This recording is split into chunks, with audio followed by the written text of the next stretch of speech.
Welcome everybody. Very delighted to have Shaun here as a guest again on the channel. This will be a very interesting interview about what's currently happening in the China space. Quick and dirty. I know your time is very valuable, Shaun, so let me get straight into what's happening in China these days before I want to finalize this interview with your latest views on Trump. But first, in the last couple of weeks, it's been really mind-boggling what's happened. The exodus from TikTok to Xiaohongshu, Americans suddenly seeing China with their real eyes. Then we got DeepSeek, obviously, and now also robots dancing at the Chinese New Year's celebrations.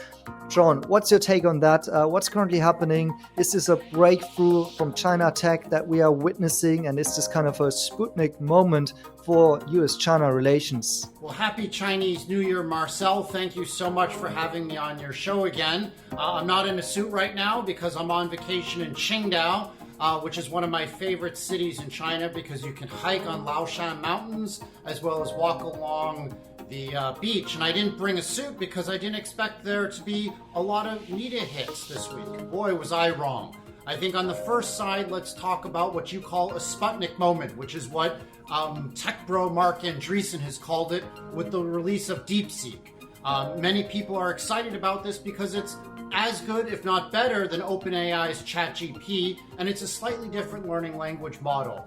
What, for me, is exciting is this is showing that the Chinese are as good, if not better, than the Silicon Valley in terms of innovation. Now, I've long argued this. I have a book that just came out called The Split, where the first chapter is on AI, and I say that China is going to catch up and most likely surpass the United States on AI innovation. Now, this argument hasn't gone very well. If you look at it, Eric Schmidt, the former CEO of Google, said that China was 10 years behind the United States when it comes to AI innovation. Then recently said, it's 2 years behind, but we need to keep the export controls to prevent the Chinese from getting NVDA and other top-end chips so that they can focus on AI, and we need to contain and curtail their AI ambitions. But we've seen that despite all of the sanctions, all of the export bans that were placed on the Chinese people and the Chinese companies by the Biden regime, that it hasn't worked. DeepSeek is as good, if not better, than what you get in the United States. And what is a real gift, Marcel, to the world is that it's open source. So there's a lot of concerns about, is this censored? If you type in Tiananmen, 1989, it doesn't show much about what happened then. If you talk about Xi Jinping and criticisms, there's also some censorship. So I think it's legitimate for some people to criticize the censorship in DeepSeek, but you also have to be balanced about it because there's also censorship in the United States. You've seen that Mark Zuckerberg has said that the Biden regime pushed them to censor issues about COVID. I don't have any proof, but I used to get 500 likes and 200,000 views on LinkedIn. Now, when I type in anything about China, I'm down about 95% on views, and I feel that my posts are being throttled. So there is definitely censorship in China. That is something that's happening with DeepSeek, but let's not be blind and say that there isn't censorship in the United States. But what the gift is about DeepSeek is that it's open source. So other people can take the models, build upon it, improve it, and not have any censorship from the Chinese government view. So for me, this is not a Sputnik moment. This is a deer in the headlights moment. Silicon Valley is bigoted, they're hubristic, they're arrogant, they think that only they can innovate in AI or in anything. But what we've seen in the last couple weeks is, the Chinese are better in drones with DJI than the Americans. The Chinese are better with apps like RedNote or Xiaohongshu and TikTok versus America's Facebook and Instagram. The Chinese are better when it comes to spaceships with Tiangong. We still have 2 American astronauts stuck in space. Boeing, nobody can figure out how to get them back into the United States. The Chinese are better or as good with DeepSeek, with AI. So I think the world needs to understand that going forward, Chinese are going to be just as innovative as American companies. Now, let's also break this down. In the book that I just wrote, The Split, that came out in December in Germany, I write that there's a changing world order. we've seen how the United States has weaponized SWIFT against the Russians. We've also seen how the United States has weaponized technology. You know, I'll give an example. Malaysia was hoping to become a major data house center for AI, but the Biden regime restricted not just to China, but also to Malaysia and about 160 other countries the export of high-end chips. So there are only about 19 countries that are closely aligned, some would argue are vassals of the US, that are allowed to receive America's top high-end tech. This is causing the global south. This is causing a lot of anger in the global south because they're saying, well, the future is technology.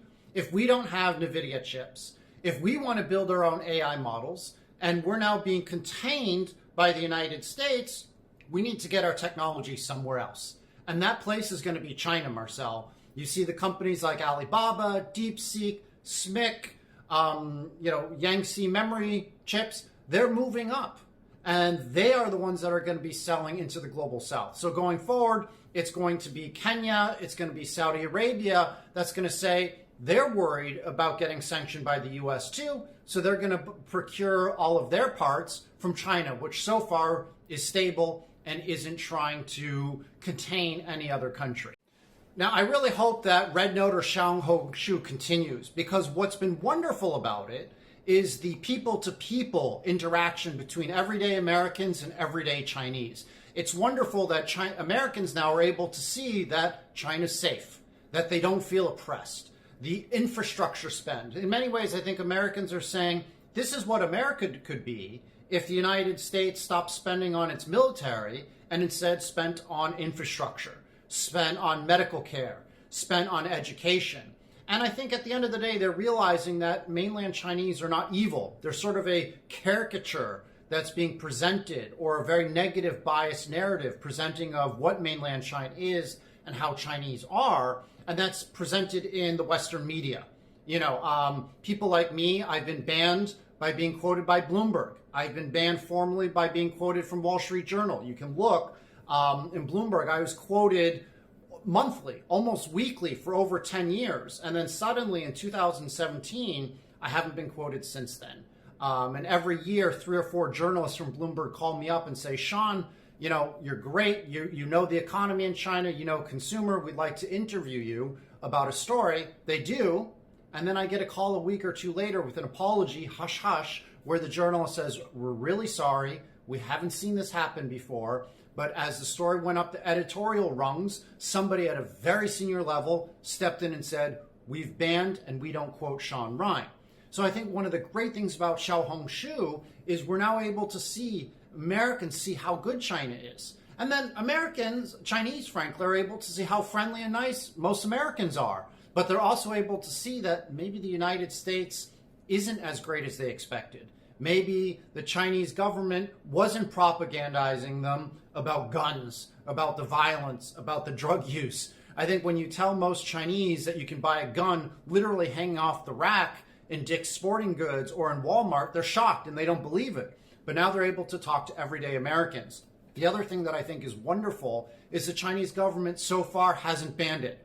They haven't forced a red note for Chinese on geolocation and a red note for Americans. I really hope they keep these people-to-people exchanges. I think it's absolutely wonderful. It's just an even better follow-up to the visa-free policies that we've seen for most of Europe, most of Southeast Asia into China, that has not only just jump-started the tourist economy in China, but it's also easing tension. I'm a big believer in face-to-face, people-to-people meetings, which is one of the reasons why I was so critical of the Biden regime, because Biden and Blinken refused to allow Zelensky or anybody from the Ukraine meet with Lavrov or with Putin and try to come to some sort of understanding in a face-to-face meeting about the war in Ukraine.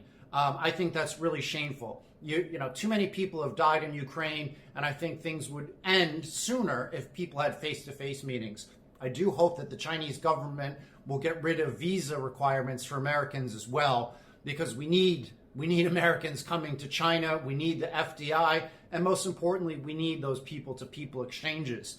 Now, on another standpoint, I think like a Sputnik moment of DeepSeek, Xiaohongshu and TikTok, they have better algorithms, more robust interfaces, than what you're getting in the United States.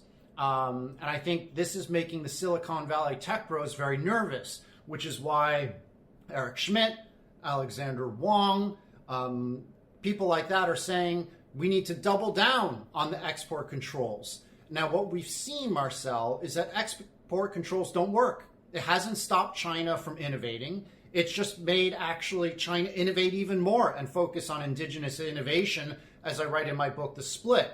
If the United States hadn't put so many export controls onto China, Chinese companies like Alibaba and Tencent and SMIC wouldn't have been innovating as much. They would have been fine buying technology from the United States. Before Trump launched all of his trade wars against China, Chinese were buying about $350 billion a year of semiconductors. So when Trump criticizes the $1 trillion deficit between China and the United States, he doesn't take into account that China would buy more if they were allowed to buy more. And so these restrictions are not just having China focus on indigenous innovation, but it's also causing the Americans to lose money. These policies are shooting American companies in the foot. NVDA, ASML in the Netherlands, aren't able to sell their highest end technology, so they're losing profits. You see a company like Intel is tottering on the brink of being a takeover target, and they just fired their CEO, Pat Gelsinger, because they're not able to sell their most advanced chips to China, in part. And so they're losing one of their most profitable areas. So I think Xiao Hongshu is wonderful. I hope China's government continues to allow it to flourish and have people-to-people exchanges. And I think it's a shot across the bow for American Silicon Valley that they can't be so bigoted, that they can't say, we are Silicon Valley, we are Americans, the Chinese can't innovate. Because you know what? No matter how many export controls you have, the Chinese can absolutely innovate. Right. And as I said in the introduction, Shaun, I also would like to get your views on this Trump administration. You wrote a book called The Split, where you talk about this new world order and you made a couple of predictions. Now we know with certainty that Trump is the new president, right? In our last interview, that wasn't the case yet. So I'd like to get a little bit of an update from your side, what you expect going forward on US-China relations and the composition of this new Trump administration and how things could play out. For example, a weaker dollar, is that what Trump wants? And how could China really engage and come together with the US on maybe some new terms, a China deal, a Mar-a-Lago deal? What are your views? Since we last talked, Trump was voted in as become president. And it actually might surprise a lot of people, but Chinese actually preferred Trump to Harris and Walz. Harris was viewed as an ideologue along the same vein or strain as Biden, who wanted to contain China because it was a fight between liberal democracies and communist countries and from imperialism, and ensuring that America would dominate the world order for the next century. There was a lot of concern in China about Harris winning. There was also concern about Tim Walz. He has said, he actually lied, but he said he was in China in Tiananmen in 1989. But do you know when he was married? A lot of people don't realize this, but he got married on June 4th, 1994, the 5th anniversary of Tiananmen's incident. And so he was viewed as a pro-democracy, almost religious-like zealot against communism. So there was a lot of fear in China that Harris and Walz would win. They're sort of welcoming, surprising to many, about Trump, because Trump is the one who first launched the trade war in 2017. But at the end of the day, the Chinese feel that Trump is transactional. They're expecting Trump to launch a shock and awe strategy against China, one day being friendly, saying China is good, one day China is evil. He's going to try to outmaneuver China. I think Trump likes to consider himself a great negotiator, and so he's going to try to keep China on its toes. It's going to be 4 years of up and down moves. But at the end of the day, it's clear that Trump needs and wants a deal with China. He wants China to invest more in the United States, which is fair. I'll give an example, Marcel, when it comes to NEVs, which you know well. Biden slapped 100% tariff and has banned all Chinese auto software from coming into the United States, which is basically a complete ban. Trump has said, I don't want the Chinese to export from China into the United States. I want them to build factories in the US, hire American workers, and help create the economy.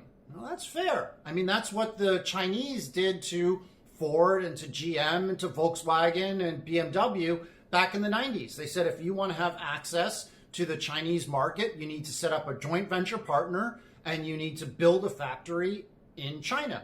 I think it would be fair from a question of reciprocity if the Americans and the Europeans did this to China and said to NIO, said to Li Xiang, said to Xiaopeng, if you want to have access to the European or American markets, you have to get a joint venture partner and you have to build factories in these countries. I think that's very fair. That gives a pathway for success. It's kind of like with TikTok. Biden wanted to ban it. Trump is saying, well, maybe we want 50% to go to American investors. I think China and the Chinese companies just want a pathway. They just want an avenue to be able to continue to grow and not have these large gardens, high fences of containment strategy that the Biden regime placed onto China. So I actually think that Trump is going to be good for China. He's got a pathological need to be shown to win. He's got a pathological need to get a deal done. It might not happen in year 1. It might not happen in year 2 or 3, but it's going to be done at some point so that Trump can say he beat the Chinese and got the Chinese to invest in the United States. He also has been very quiet when it comes to Taiwan. Marco Rubio, who is the Secretary of State, was one of the biggest China hawks in D.C., but he immediately said to China's Foreign Minister Wang Yi last week that we believe in the one China principle. And so, frankly, I think military tension is going to dissipate, is going to go down. You know, Trump clearly is not as big of a warmonger as Biden. And I think that there's an opportunity for Trump to say, you know what? Let's have good economic relations with China again. There needs to be reciprocity, which I think is fair. Again, you know, if TikTok is allowed into China with a joint venture, maybe Twitter or maybe Facebook can have the same type of avenue into China, even if there is censorship. But there has to be a way for things going forward. Even with DeepSeek, you know, Trump, his initial reaction was, well, this is good for society. This is good for the world because it's cheaper. And American companies have to focus on their competitiveness and their innovation to beat the Chinese. His first reaction wasn't, we need to slap more sanctions and more export controls on China. Now, again, the tech bros like Eric Schmidt, like Alexander Wong, they're all saying we need to expand more export controls on China. I hope Trump doesn't do that. I hope that he understands business and understands that it should be a battle for evolution, a battle for competitiveness. And the only way for America to win is not by shooting itself in the foot by launching more export controls and sanctions, but by beating the Chinese fairly and squarely through innovation. Again, thank you so much for your time, Shaun. I really appreciate that. Let the followers please know where they can find you, where they can buy your book. And then thanks so much for the insights. So Marcelo, it was great being here again and talking to you. It's been an exciting couple weeks with the rise of Xiao Hongsu and DeepSeek, with the new movements from the Trump administration. You know, he's unsettling Canada and Denmark and Greenland and Colombia, which I think at the end of the day is actually going to ease tension with China and is actually going to help China as a manufacturing base. Because if Trump launches tariffs on every country around the world, then it's not going to be more expensive to manufacture in China. And I think the Chinese will also be less fearful of attacks by Trump if they've seen how he attacks every other country. So I'm actually happy over the Chinese New Year period. The economy is still weak, don't get me wrong. You know, I was interviewing hotel staff and they said their bonuses this year were only 1 month of salary, while last year was 2.5 months. So you're definitely seeing, I think, weaker spending during the Chinese New Year period than a lot of people hope for and a lot of people realize, because Chinese New Year bonuses are just going to be very low. You know, the downturn in the equity markets, there's a fear that the RMB is going to devalue and go to about 7.5, 7.6 this year, which would not surprise me. And I actually think that's where the number would be if Trump does indeed launch the tariffs. But I think that Trump so far has been one of the saner presidents of the last 15, 20 years on dealing with China. Again, so far, So we'll have to see what the next 6 to 12 months are like. But he's definitely lowered military tension. He needs to realize that there are greater enemies within China, within the United States than in China. And hopefully he will view China not as an enemy or even an adversary, but as a country that if they cooperate economically in a win-win world, we can help improve the lives of Americans and Chinese. And that's what I'm hopeful for.